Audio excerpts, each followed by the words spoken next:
students. I am Dr. N. Satish Kumar. I am working as a professor in PBR Vishodaya Institute of Technology and Science, Kavali, and I am going to handle the subject data communication and networking. The subject code of our subject is 19A04504A. This is the subject code of our subject. Okay. Now,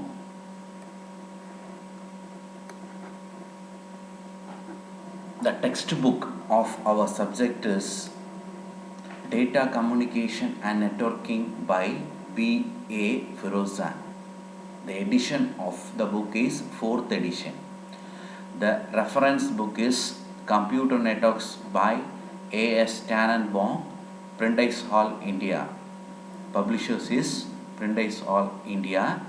And next reference book is Stallings, William Stallings, Data and Computer Communication Networks. Okay. So, in our subject, we are having 5 units. Unit 1 is Introduction to Computer Networks. Unit 2 is Physical Layer. Unit 3 is Data Link Layer. Unit 4 is Network Layer. And Unit 5 is Application Layer.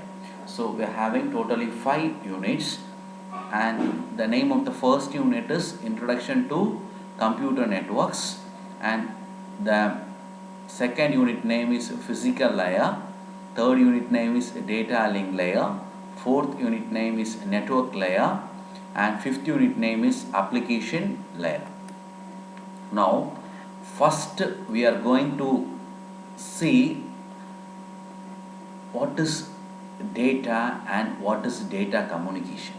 Okay, so data means the information presented in whatever form, if it is agreed upon by the parties creating and using the data, then the particular thing is called a data. Okay, information in whatever form, either it may be a text or image, an audio or video.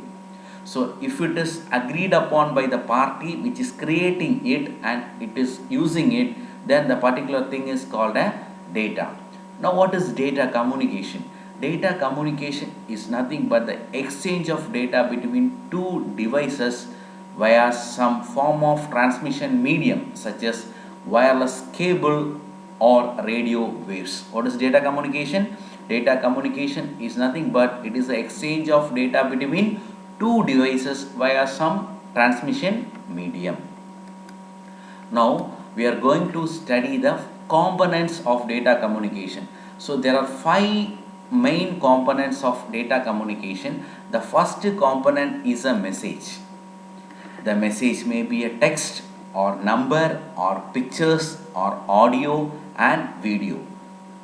So, this is the first component. What is first component? First component is a message, and it can have either a text or number or picture or audio or video. The second component is a sender. The sender may be a computer or it may be a workstation or a telephone set or a camera. The next component is a receiver.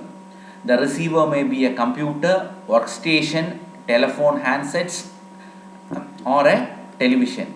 The fourth component is nothing but medium, transmission medium. So, the transmission medium may be a twisted pair cable or wire or coaxial cable or optic fiber cable or radio waves.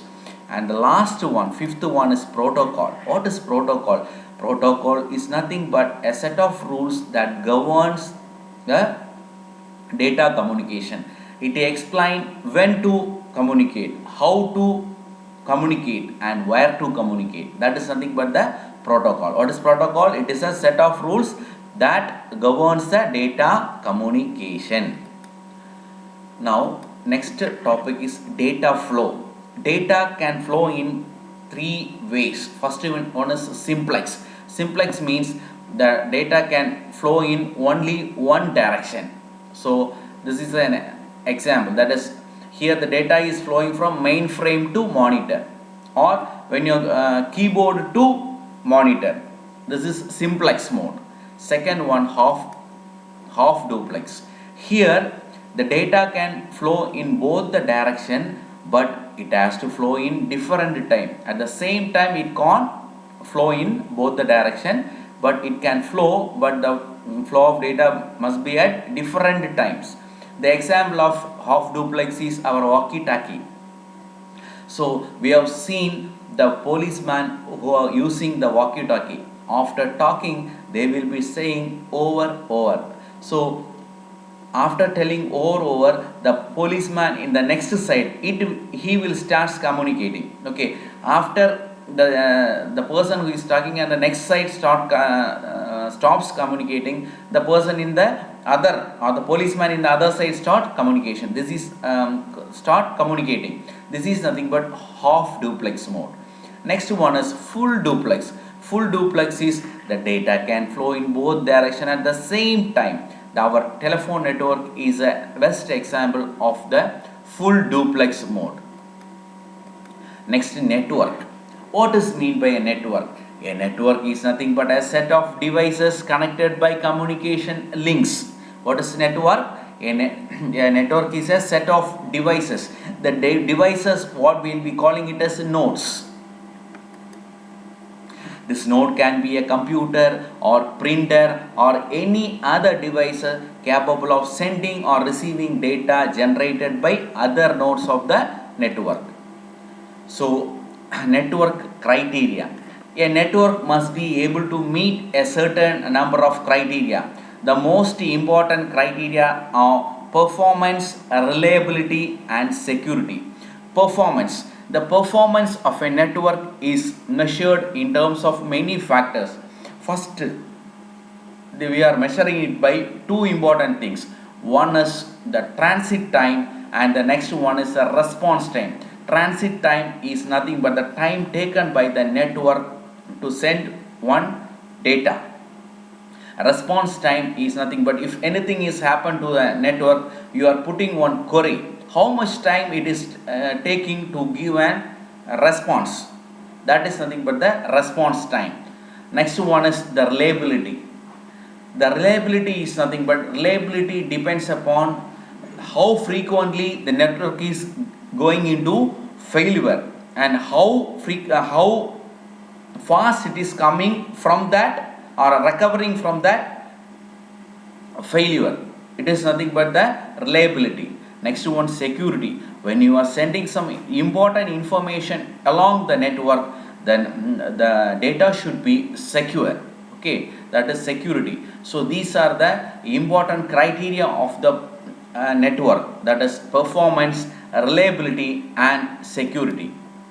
So now we are going to study the types of connection. In networks, mainly there is two types of connection. One is point to point connection and the next one is multi-point connection. So point to point means one to one connection. So next one, multi-point connection. So in one link many devices are connected. In one link many devices are connected. That is nothing but what? Multi-point connection.